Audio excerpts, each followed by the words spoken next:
इस वीडियो में बहुत बहुत स्वागत है, अभिनंदन है। और दोस्तों आप सब लोग कैसे हैं? आशा करते हैं कि आप सब लोग बहुत अच्छे होंगे।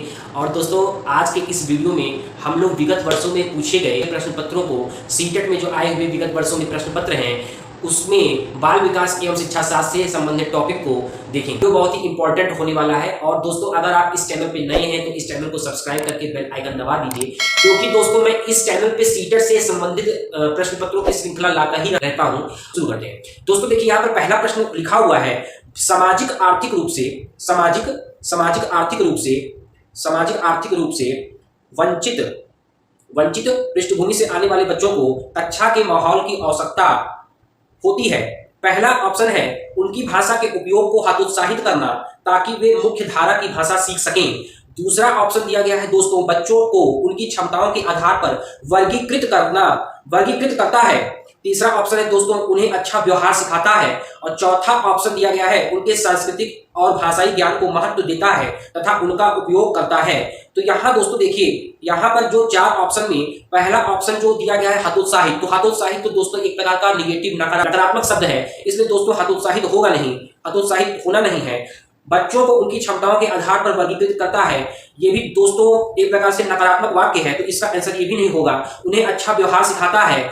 सामाजिक आर्थिक रूप से वंचित पृष्ठभूमि से आने वाले बच्चों को कक्षा के माहौल की आवश्यकता होती है। तो यहाँ दोस्तों ये चौथा जो ऑप्शन दिया गया है, उनके सांस्कृतिक और भाषाई ज्ञान को महत्व देता है तथा उनका उपयोग करता है, ये ऑप्शन हमारा दोस्तों सही हो जाएगा इस प्रश्न के लिए। अब दोस्तों चलिए हम लोग दूसरा प्रश्न को देखते हैं। दोस्तों देखिए, कक्षा में सृजनात्मक और प्रतिभाशाली बच्चों के लिए आवश्यक हस्तक्षेप निर्भर करता है। पहला ऑप्शन है उनके प्रति स्नेही होने के नाते पर उन्हें अन्य बच्चों को पढ़ाने की जिम्मेदारी देने पर, शिक्षक द्वारा अनुकूलित और प्रेरक निर्देशन तरीकों के उपयोग पर। फोर्थ ऑप्शन दोस्तों दिया गया है उन्हें अतिरिक्त समय दिए जाने पर। तो दोस्तों इस प्रश्न के लिए देखिए, कक्षा में सृजनात्मक और प्रतिभाशाली बच्चों के लिए आवश्यक हस्तक्षेप निर्भर करता है।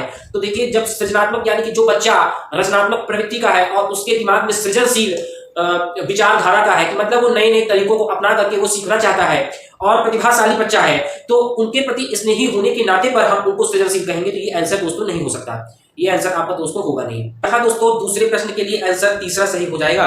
शिक्षक द्वारा अनुकूलित और प्रेरक निर्देशन के तरीकों के उपयोग पर बच्चा सृजनात्मक और प्रतिभाशाली बच्चों के लिए आवश्यक हस्तक्षेप निर्भर करता है, शिक्षक द्वारा अनुकूलित और प्रेरक निर्देशन तरीकों के उपयोग पर। दोस्तों देखिए, अब हम लोग तीसरे प्रश्न को देखते हैं। अति संवेदनशील बच्चों को सीखने में मदद करने के लिए निम्नलिखित में से कौन सा तरीका उपयुक्त तरीका नहीं है? पहला ऑप्शन है दोस्तों, उनके दैनिक कार्यक्रम में सार्वजनिक गतिविधि का समावेश। दूसरा ऑप्शन है दोस्तों, बेचैन होने पर अक्सर उन्हें फटकार लगाना। तीसरा ऑप्शन है एक कार्य को छोटे प्रबंधनीय खंडों में तोड़ना। चौथा ऑप्शन दिया गया है दोस्तों, अधिगम के वैकल्पिक तरीकों की पेशकश।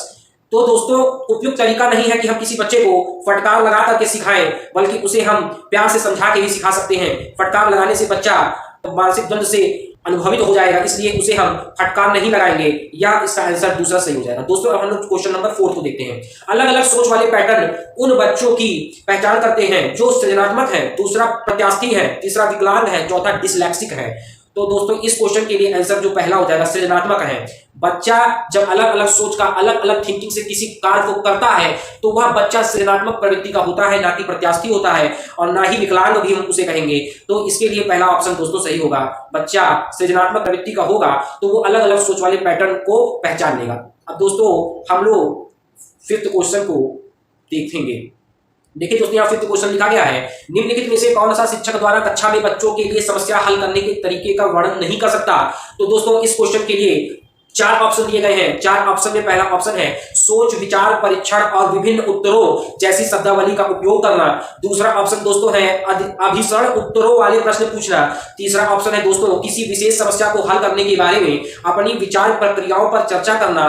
चौथा ऑप्शन दोस्तों दिया गया है कुछ हल करते समय गलतियों को करने के प्रति ईमानदार रहना। इस प्रश्न के लिए अगर हम लोग देखें तो यहाँ देखिए, अभिसरण उत्तरों वाले प्रश्न पूछना, जब हम अभिसरण उत्तर वाले पूछने से बच्चों की समस्या हल करने का तरीका व्यक्त नहीं करता, इसलिए दोस्तों इसके लिए सेकंड ऑप्शन सही हो जाएगा, अभिसरण उत्तरों वाले प्रश्न पूछना।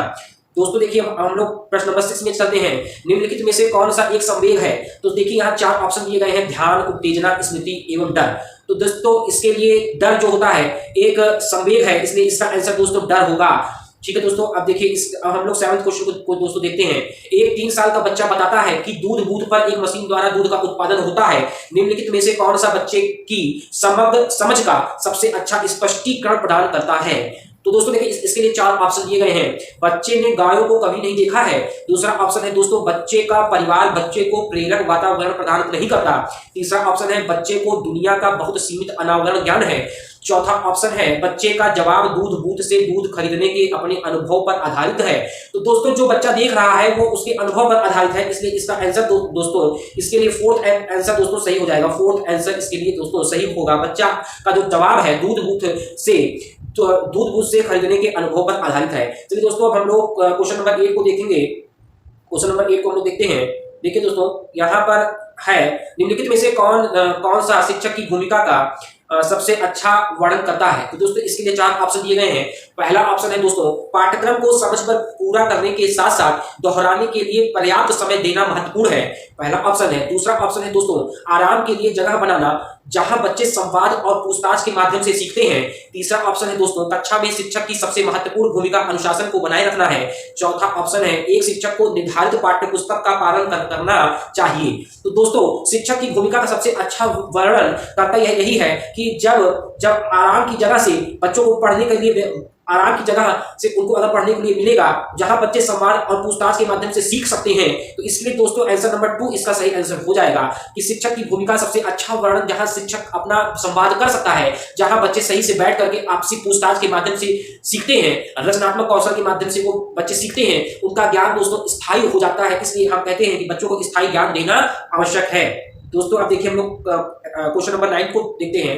निम्नलिखित में से कौन सी कक्षा समृद्ध शिक्षा को प्रोत्साहित करती है? 4 ऑप्शन दोस्तों दिए गए हैं। पहला, अलमारी में अच्छी तरह संगठित सामग्री वाली कक्षा जहां सामग्री को सप्ताह में एक बार मुक्त खेल के लिए बाहर लाया जाता हो। दूसरा ऑप्शन है दोस्तों, पाठ्य पुस्तक सामग्री द्वारा संचालित संरचित और योजनाबद्ध अधिगम वाली कक्षा। तीसरा ऑप्शन दिया गया है, वह कक्षा जिसमें प्रदर्शित विभिन्न प्रकार की सामग्री बच्चों की पहुंच से परे हो ताकि सामग्री लंबे समय तक चलती रहे। और चौथा ऑप्शन यहाँ दोस्तों दिया गया है, वह कक्षा जिसमें खुली गतिविधि कोने हो और विभिन्न प्रकार की बाल साहित्य खुली ताक में रखी हो जो दिन के किसी भी समय प्राप्त किया जा सके। तो दोस्तों यहाँ पे आप देखिए हमको कहा गया है कि समृद्ध शिक्षा को जो मतलब इन 4 ऑप्शन में से जो हमें समृद्ध शिक्षा के लिए प्रोत्साहित होगा वो यहाँ पर हमारा दोस्तों वह कक्षा है, वह कक्षा जिसमें खुली गतिविधि कोने हो और विभिन्न प्रकार के बाल साहित्य खुली ताक में रखी हो जो दिन के किसी भी खुली गतिविधि कोने हो और विभिन्न प्रकार के बाल साहित्य खुली ताक में रखी हो जो दिन के किसी भी समय प्राप्त किया जा सके। इसलिए दोस्तों 4th ऑप्शन हमारा सही होगा।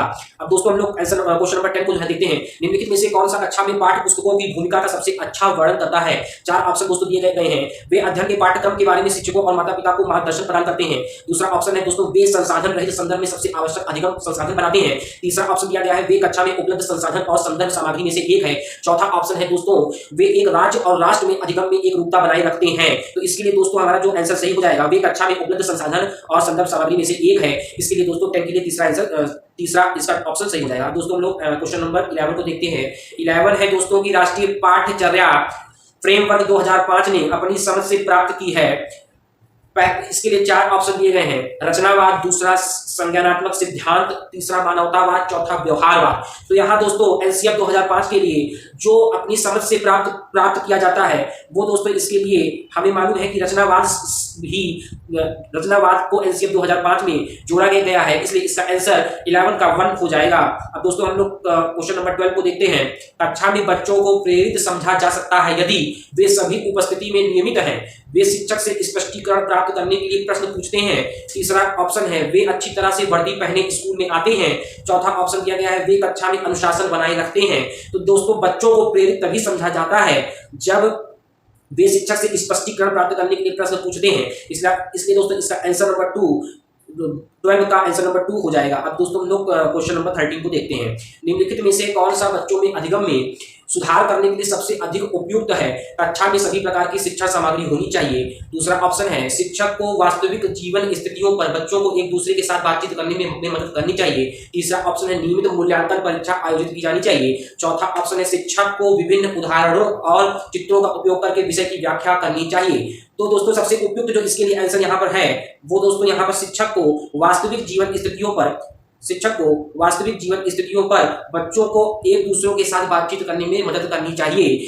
तभी हम बच्चों के अधिगम में सुधार कर सकते हैं। और सबसे उपयुक्त आंसर इसके लिए आंसर नंबर 2 ही है। दोस्तों देखिए, हम लोग 14वां क्वेश्चन देखते हैं। अनुशासन जो अधिगम वातावरण में एक महत्वपूर्ण भूमिका निभाता है, किस तरह की मदद करता है? 4 ऑप्शन इसमें दोस्तों दिए गए हैं। शिक्षकों को निर्देश देने में, दूसरा ऑप्शन है बच्चों को उनके पाठ रटकर याद करने में, तीसरा ऑप्शन दोस्तों दिया गया है बच्चों को अपनी शिक्षा को विनियमित और मॉनिटर करने के लिए, चौथा ऑप्शन है चुप्पी साधे रखने के लिए। तो इसके लिए दोस्तों यहाँ पर तीसरा आंसर सही हो जाएगा, बच्चों को अपनी शिक्षा को विनियमित और मॉनिटर करने के लिए अधिगम वातावरण में एक महत्वपूर्ण भूमिका निभाता है।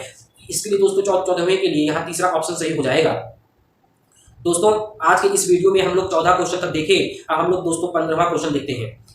आनुवांशिकता और पर्यावरण की भूमिका के बारे में निम्नलिखित में से कौन सा कथन सत्य है? अच्छी देखभाल और पौष्टिक आहार बच्चे के किसी भी जन्मजात विकार को दूर कर सकता है। पर्यावरण केवल बच्चे की भाषा विकास में महत्वपूर्ण भूमिका निभाता है। तीसरा ऑप्शन है विकास के कुछ पहलू आनुवांशिकता और कुछ अन्य पर्यावरण से अधिक प्रभावित होते हैं। चौथा ऑप्शन दिया गया है दोस्तों, सीखने और प्रदर्शन करने की एक बच्चे की क्षमता जीनों द्वारा पूरी तरह से निर्धारित की जाती है। तो इसके लिए दोस्तों यहाँ पे हम देखिए, इसके लिए दोस्तों यहाँ पर तीसरा ऑप्शन सही हो जाएगा। तीसरा ऑप्शन सही हो जाएगा क्योंकि आनुवांशिकता और पर्यावरण की भूमिका के लिए सबसे उपयुक्त पहलू दोस्तों यहाँ पर जो है तीसरा आंसर है कि विकास एवं कुछ पहलू आनुवांशिकता और कुछ अन्य पर्यावरण से अधिक प्रभावित होते हैं। तो आज के इस वीडियो में इतना ही, और 15 क्वेश्चनों की श्रृंखला आज के इस वीडियो में दोस्तों हम लोगों ने देखा। और अगर आपको यह वीडियो अच्छा लगा हो तो अपने दोस्तों को शेयर कर दीजिए, क्योंकि मैं इस चैनल पे सीटेट से संबंधित प्रश्न पत्रों की श्रृंखला लाता ही रहूंगा। आपका दिन शुभ हो। जय हिंद, वंदे मातरम।